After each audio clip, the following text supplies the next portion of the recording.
오늘 주시는 하나님 말씀은 에베소서 4장 1절부터 6절까지 말씀인데요. 신약성경 313면입니다. 에베소서 4장 1절부터 6절까지 말씀, 신약성경 313면. 우리 한 절씩 읽어가실 때 제가 한 절 읽고 여러분들이 한 절 읽도록 하겠습니다.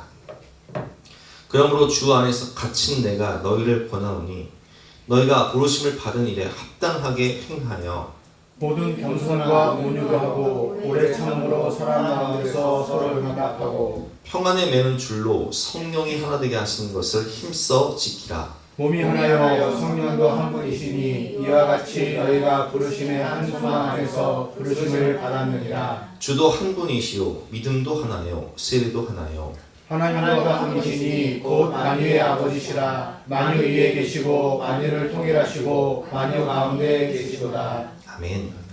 오늘은 성령으로 하나 되는 교회라는 제목으로 본 말씀을 의지해서 함께 은혜를 나누고 하겠습니다.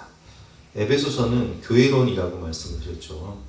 1장부터 3장까지는 교리에 대한 설명이라면 이제 오늘 본문부터 시작되는 4장부터는 삶의 적용, 어떻게 살 것인가에 대한 내용입니다.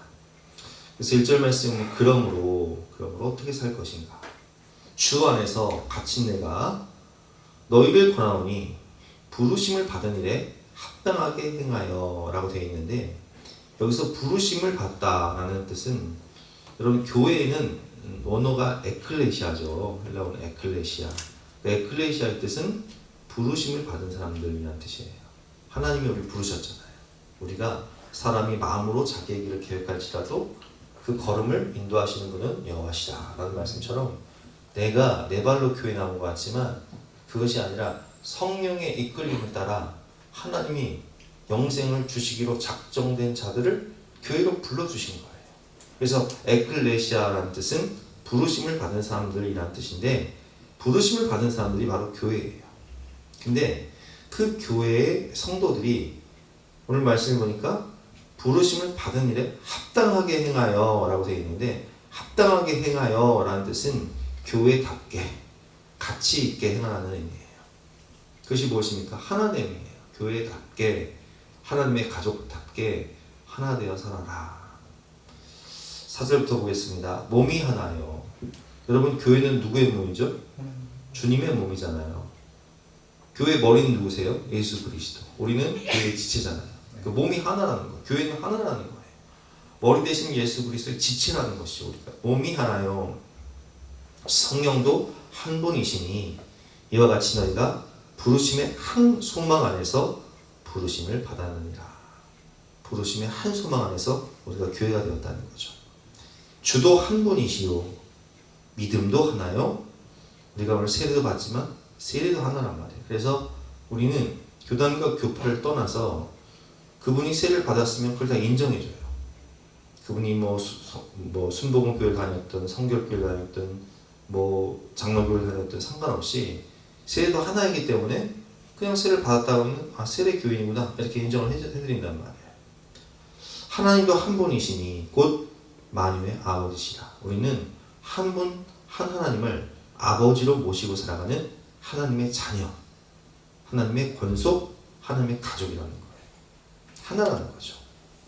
하나님도 한 분이시니 곧 만유의 아버지시라. 만유 위에 계시고 만유를 통일하시고 만유 가운데 계시도다. 그런데 이렇게 한 분 하나님의 자녀인 한 몸인 교회임에도 불구하고 하나됨이 얼마나 어려운가요? 참 우리가 이 교회를 보면, 또 가정을 보면 하나 되는 것이 얼마나 어려운가를 깨닫게 되는데, 우리나라 교회 같은 경우는 다 아시겠지만 우리 장로교 같은 경우도 기독교 장로교가 있고 예수교 장로교가 있어요. 그죠? 성결교도 예성이 있고 기성이 있어요. 그런 것처럼 세상 사람들은 뭐라고 얘기하냐면 교회가 예수와 그리스도가 싸운다 이렇게 표현을 하고요. 동네마다 제1교회나 중앙교회는 다 있어요. 그럼 왜 제1교회와 중앙교회가 다 있냐? 저는 이제 퇴견에 살았잖아요. 퇴견 비가정 교회가 원래 퇴견교회였는데 태계견 교회에서 갈라나가 한 교회가 태계견 제일교회예요. 그러니까 동네마다 그 지역의 이름을 먼저 이제 뭐 과천이면 과천교회이고 분리되어 나갈 때마다 뭐 중앙교회 혹은 제일교회 이렇게 분리되어서 제가 의정부에 사역할 때도 제가 섬기던 교회 이름이 가는교회였는데 가는교회에서 분리되어져서 나간 교회가 가는제일교회예요. 참 안타까운 이야기죠. 교회가 참 평안하고 하나가 되면 좋은데 교단과 교파로 갈라지고 또 동네에서 중앙과 제일로 갈라지는 모습을 볼 수 있습니다. 왜 그럴까요? 여러분 우리가 결혼을 해보면 아실 거예요. 제가 결혼을 해서 사모를 만나서 살아보니까 정말 책 제목처럼 화성에서 온 남자와 금성에서 온 여자가 만난 거예요. 세계관이나 가치관이 집안 문화가 전혀 다른 거예요. 그래서 굉장히 많이 싸웠어요. 저희도 이메일로 굉장히 부부싸움 많이 했어요. 감정적으로 안 싸우려고 이메일로 굉장히 많이 싸웠단 말이에요. 아이를 낳아서 이제 진경유수의 사랑이를 낳아서 아이를 커서 외식을 하러 갑니다. 그러면 얘들아 오늘 뭐 먹으러 갈까? 그러면 메뉴가 통일이 안 돼요. 중국집 가서 짜장하고 탕수육 먹을까? 그러면 또 누가 하나가 나는 짜장 싫어. 나는 안 먹어. 고기 먹을까? 나는 살쪄서 고기 안 먹어. 회 먹을까? 나 회 싫어하는 거 알잖아. 그럼 돌고 돌아서 결국은 어떻게 하냐? 야 그냥 내가 10,000원씩 줄 테니까 니들이 각자 사 먹어. 그리고 집에 오는 경우가 굉장히 많아요. 그래서 제가 그런 경우를 보면서 야, 이 남북 통일 되기가 정말 힘들겠다 하는 생각을 많이 하는데 여러분 그렇습니다. 한 가족임에도 불구하고 한 몸에서 태어난 형제임에도 불구하고 이렇게 마음이 안 맞고 생각이 안 맞는 경우가 많은데 하물며 교회는 출신 뭐 다 다르잖아요. 지역도 다르고 또 정치적 성향도 다르고 또 문화도 다르고 생각도 다르고 그렇게 다른 사람들이 만나서 살다 보니까 참 하나가 되는 게 어려운 거예요. 그렇다면 구체적으로 어떻게 해야 오늘 말씀처럼 교회가 하나가 될 수 있을까요? 그 비결이 오늘 본문에 나와 있는데요. 함께 배워보도록 하겠습니다. 첫 번째, 겸손과 온유죠. 2절 말씀 같이 읽어보겠습니다. 시작. 모든 겸손과 온유로 하고 오래 참음으로 사랑 가운데 서로 용납하고. 자, 첫 번째 비결은 겸손과 온유로 해라. 우리는 아까 말씀드렸지만 출신 배경이 다 다릅니다. 태어난 고향도 다르고 또 각자 세대가 다르고 오늘 본문에 나오는 교회는 에베소 교회인데 이방인이 있고 유대인이 있어요. 그러니까 여러분 이방인과 유대인들은요 완전히 태어날 때부터 문화가 다르고요 종교가 달라요. 유대인들은 철저하게 구약 성경을 배우면서 율법적으로 살았단 말이에요. 이방인들은 율법도 모르고 할례도 모른다. 완전히 다른 사람이에요. 사상이 다르고 철학이 다르고 생각이 다르고 입장이 다른데 얼마나 하나 되는 것이 어렵겠습니까? 특별히 우리 한국교회는 교단마다 색채가 달라요. 순복음 같은 경우나 성결교 뭐 그런 교단들은 굉장히 뭐 기도를 강조하면서 신유를 강조하잖아요. 근데 우리 장로교는 어때요? 우리 장로교는 굉장히 말씀을 강조한단 말이에요. 어떤 교회는 제자훈련을 강조하고 어떤 교회는 큐티를 강조하고 어떤 교회는 부흥회를 강조하고 어떤 교회는 경배와 찬양을 굉장히 강조하고 어떤 교회는 부흥회를 강조하고 그래서 교회마다 교단마다 색채가 다르단 말이에요. 그렇다면 어떻게 하나가 될 수 있을까요? 다양성 안에서의 통일성이죠. 그러니까 우리가 서로 각자의 개성과 신앙 배경이 다르지만 은사가 다르지만 주님 안에서 다양성 안에 그러니까 통일성 안에서 다양성을 존중해 주는 거예요. 마치 이것은 이렇게 비유를 하면 좋을 것 같아요. 오케스트라로 비유하면 좋을 것 같아요. 우리 동아 중학교에 보면 윈드 오케스트라라는 오케스트라가 있어요. 우리 성민이나 수혜, 사랑이, 채은이가 다 거기 출신인데 그래서 1년에 한 번씩 공연을 한단 말이에요. 그러면 선생님이 지휘하는 선생님이 1년 동안 아이들을 이제 그 발표를 하기 위해서 1년 동안 준비를 해요. 각 악기 파트별로 그 윈도 오케스트라 출신의 선배들을 불러가지고 다 가르쳐요. 악기는 다 달라요. 은사는 다 달라요. 색채는 다 달라요. 그런데 한 지휘자 아래서 그 멋진 곡들을 다양하게 소화를 하면서 부모님들 앞에서 또 선생님들 앞에서 학생들 앞에서 공연하는 모습을 제가 보았습니다. 한 지휘자 아래서 악기는 다 다르지만 개성은 다르지만 멋진 하모니를 이루면서 명곡을 연주하듯이 우리는 예수님 아래서 한 분 하나님 아버지를 모시고 색채는 다르지만 그것을 존중하면서 제가 교회를 개척하면서 느낀 것은 기도를 강조하는 분도 존중해드리고 또 성경 공부를 좋아하시는 분들도 존중해드리고 교단마다 또 교파마다 색채가 있잖아요. 그런 것들을 다 너그럽게 이렇게 수용하면서 존중하면서 서로가 서로에게 배워가니까 말씀만 강조하면서 우리 장로 같은 경우는 말씀만 강조하면서 살아가시던 분들이 순복음처럼 기도를 강조하는 분들과 만나게 되면 그런 것들을 배워나가는 거예요. 그래서 순복음 같은 경우는 말씀이 좀 약하니까 이렇게 이제 우리 교회 같은 교회에 와서 제자훈련이라든지 성경 공부를 하면서 기도만 강조하시던 분들이 이제 말씀에 대해서 깊이 알아가는 그런 통일성 안에서의 다양성을 존중해 가면서 서로가 서로에게 배워가면서 함께 성장해 나가는 그런 은혜가 있는 거죠. 제가 오늘 첫 번째 겸손과 온유라고 말씀을 드렸는데 이 겸손과 온유는요 누구의 마음이냐면 예수님의 마음이에요. 우리 마태복음 11장 28절부터 30절 말씀 교도해 보겠습니다. 수고하고 무거운 짐진 자들아 다 내게로 오라 내가 너희를 쉬게 하리라. 29절 시작. 나는 마음이 온유하고 겸손하니 나의 멍에를 메고 내게 배우라. 그리하면 너희 마음이 쉼을 얻으리니. 이는 내 멍에는 쉽고 내 짐은 가벼웁니다. 우리 너무 잘 알고 있는 말씀인데 이 말씀을 보면 예수님께서 자신의 성품에 대해서 뭐라고 설명하시냐면 나는 마음이 온유하고 겸손하니. 그러니까 예수님의 이 성품을 가지고 우리가 교회 생활을 하다 보면 하나가 될 수 있다는 거예요. 우리 교단인데 전북 김제에 가면 금산교회라는 교회가 있습니다. 이 금산교회는 우리 한국 기독교 역사에서 아주 중요한 역할을 했던 이자익 목사님이 담임을 했던 교회인데 이자익 목사님은 우리 교단 장로교에서 유일하게 총회장을 3번 하신 분이세요. 얼마나 인품이 좋고 믿음이 좋으냐면 총회장을 3번 하신 분이에요. 근데 이 교회는요 어떻게 세워졌냐면은 저쪽에 있는 분이 이장익 목사님이시고 이분이 조덕산 장로님인데 이장익 목사님은 원래 경남 남해에서 살았는데 집이 너무 가난했어요. 어머니가 일찍 돌아가시고 집이 너무 가난하다 보니까 이제 떠돌아다니면서 어디 내가 뭐 해먹고 살까 하다가 전북 김제까지 간 거예요.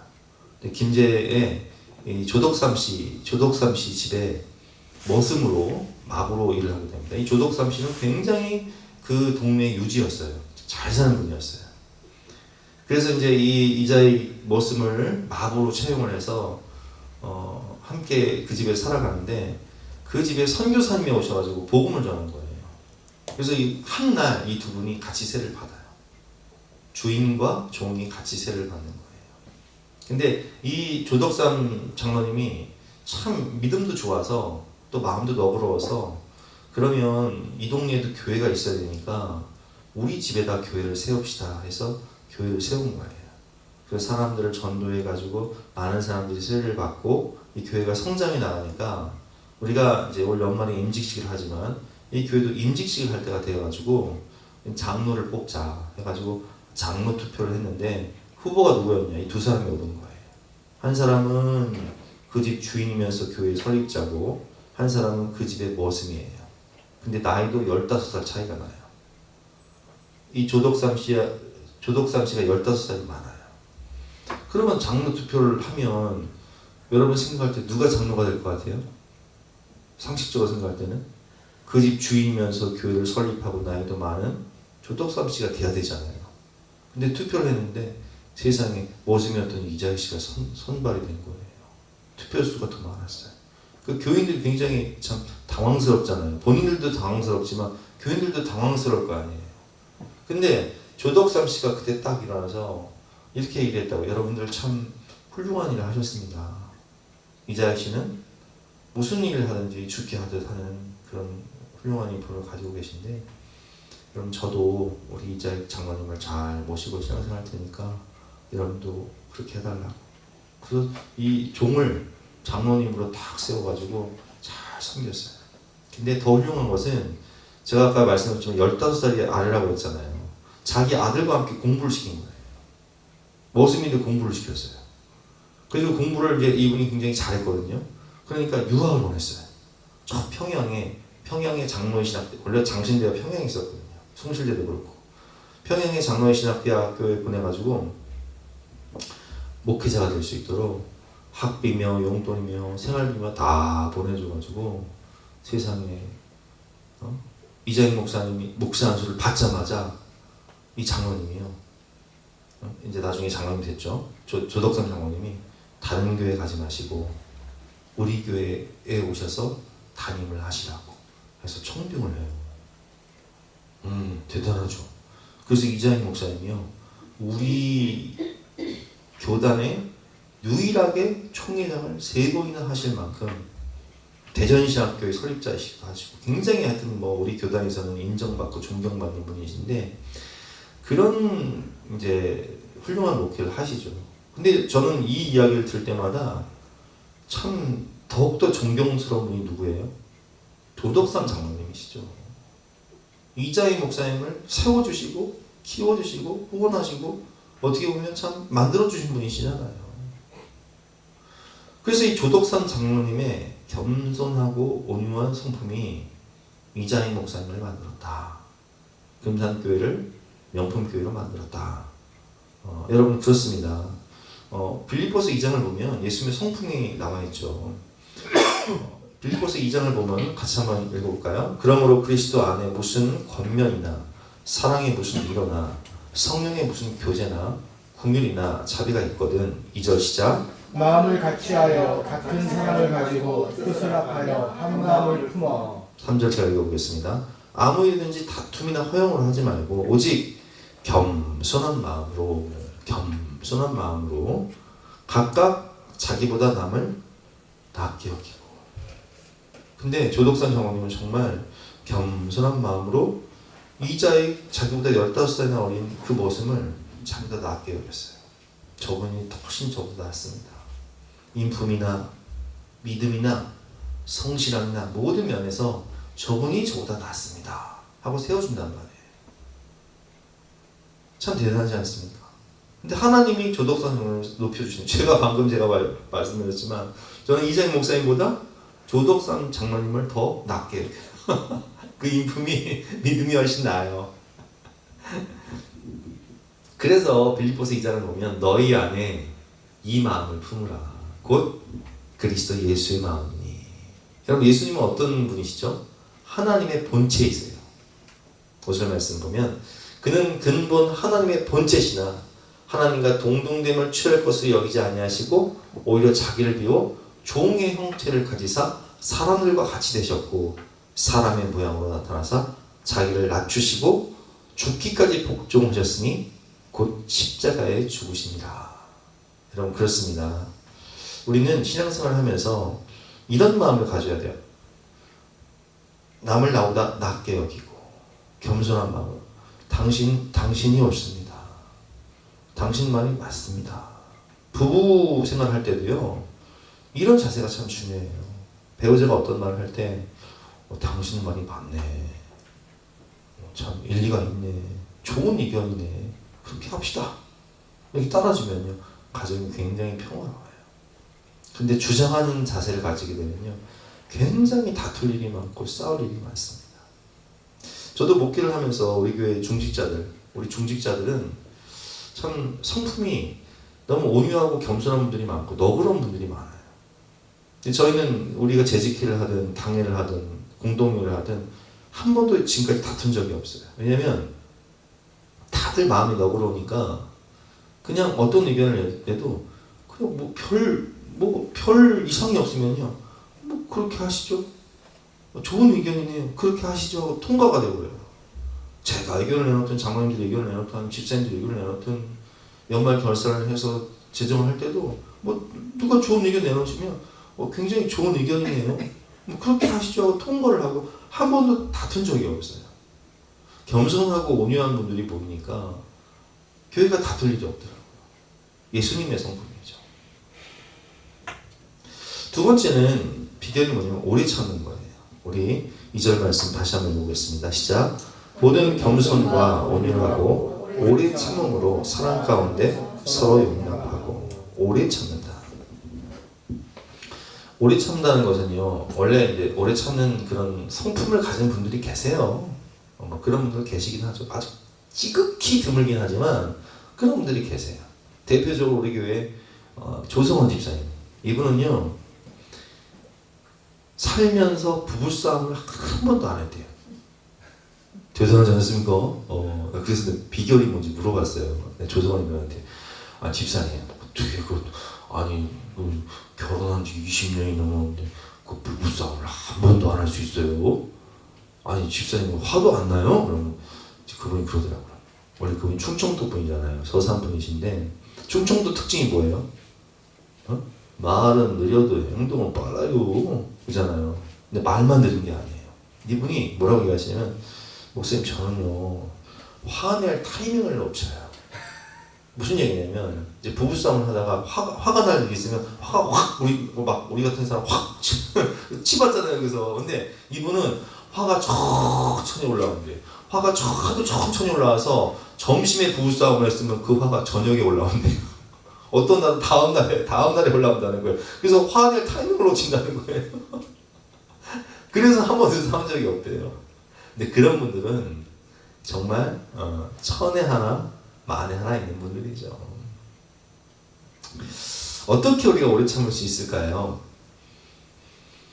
교회가 하나님 교회에서는 서로가 오래 참아야 되는데, 지금은 고인 되신 수영로 교회를 개척하신 정필터 목사님이 언젠가 목회자 영성 수련을 하면서 그런 간증을 하시더라고요. 교회에 목사님을 뒤에서 욕하고 다니는 집사님이 한 분 계셨대요.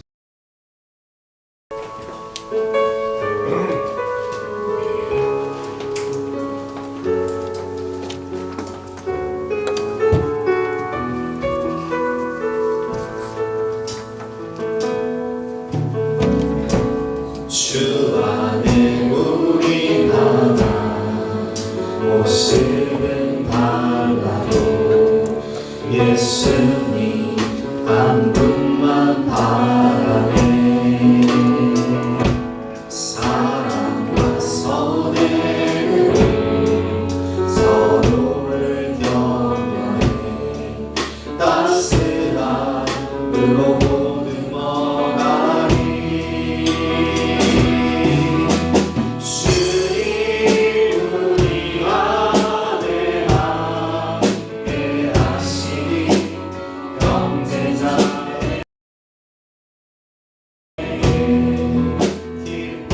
슬픈 느낌에 죄 안에 있는 주님 모습 보내 그분 기뻐하시네.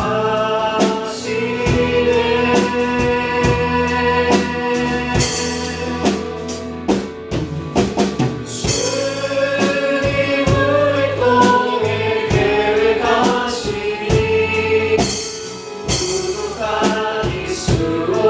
찬양하게 하시니 주님 우리 통해 계획하시니 너를 통해 하시는 기대.